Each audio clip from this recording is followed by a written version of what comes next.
Okay, what's alive? Energy or matter? E equals mc squared. Well, apparently matter moves by the speed of light. How do you get it to the speed of light? Well, you need energy to move it to the speed of light. Unfortunately, that's on the other side of the equation. So instead of putting energy, because that's the only thing that will move matter, they put light speed. But think matter doesn't get to light speed unless, of course, you add what's on the other side of the equation, energy, which is what CERN do. They take a particle of matter and they accelerate it to almost not light speed by energy, electromagnetism, rotation. And so light speed is actually energy, which is why it's easy to show that Einstein's equation is a pile of crap. You've got energy on both sides, called a false equation. Can't do that.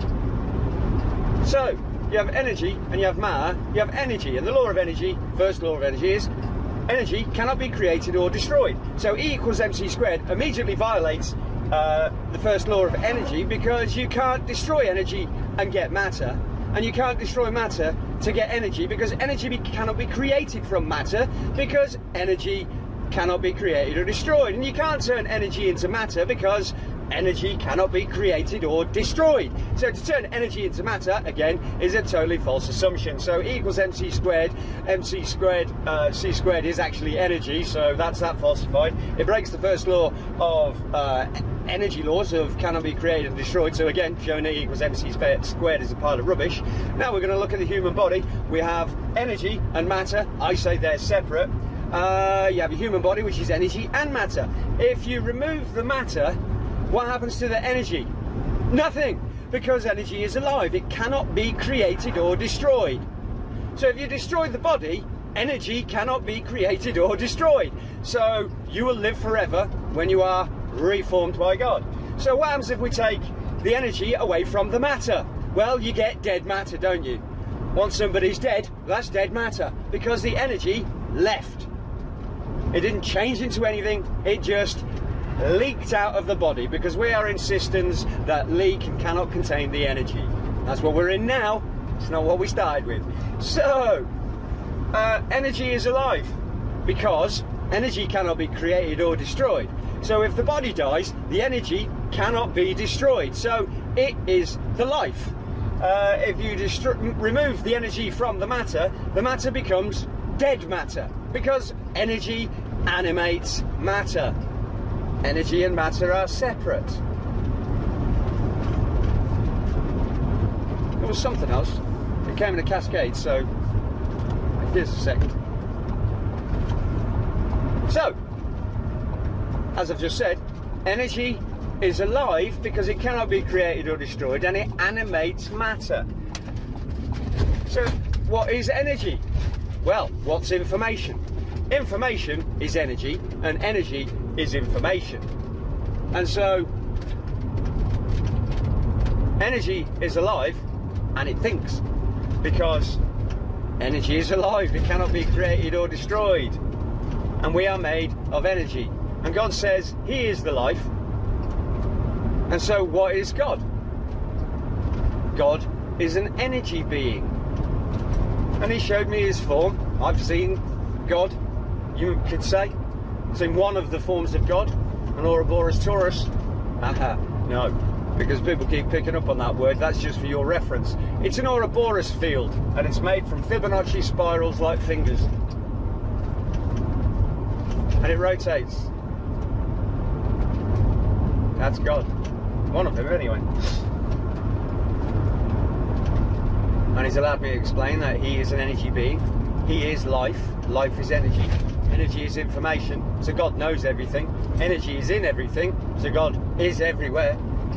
He can change anything He wants, do whatever He likes. God wants you to know He is life. He is an energy being. What you would know as electricity and electromagnetism, gamma rays, any wave, electrical energy, electromagnetic wave you can think of comes from electricity as we know it, as I've had to explain it. God is energy. That's what I know Him as, and it's neither electricity nor electromagnetism. He is energy, which means He can do anything at any frequency, at any power, because it's what He is. And His main attribute is love, and the want for other things to be alive and enjoy life. because life is wonderful. If you are in the right circumstances, i.e. this system that we live in is not the right circumstances. This is promoted just to make several people rich on the backs of everybody else. Whereas God said, I'll provide everything, and it's all free. All you have to do is believe it, that I'm an energy being, I give out life for free, I made those bodies, I animated them by breathing the breath of life into you, which would be electromagnetism, which once it hit your heart became electricity, which then became electromagnetism in the chambers and started your blood pumping. And then once you started breathing air, you're breathing in energy, which then goes to the circulatory system, which then goes to the heart and pumps the heart. So God is energy. That's why he's pure and holy and all that. There is no defects in him. He's a perfect.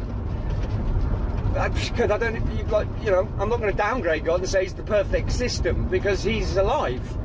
He has feelings, and obviously his thoughts are not our thoughts, because he sees everything that's happening all the time, future, past, present. God sees it all. That's why we can't comprehend really what God is, because I've had a measure of that and downloaded the universe into my brain inside of 3 weeks of how absolutely everything in the universe works, and that's only a glimpse. And yeah, great as that was, you can't move. You have to sit there and watch it all and plan what you're going to do next. So it's kind of weird that I understand why God has the interface of Jesus Christ, because he needs it to communicate with us. I could go on about that's how the enemy is going to be sending in this prophet. It'll be a man who speaks for the machine.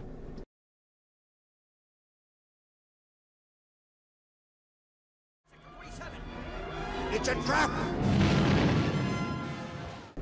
And that'll be their man on earth, the Antichrist, speaking for the machine to try and tell us what to do to supposedly make life better, when in fact it's, you know, one of the biggest delusions coming, biggest tricks in all of history.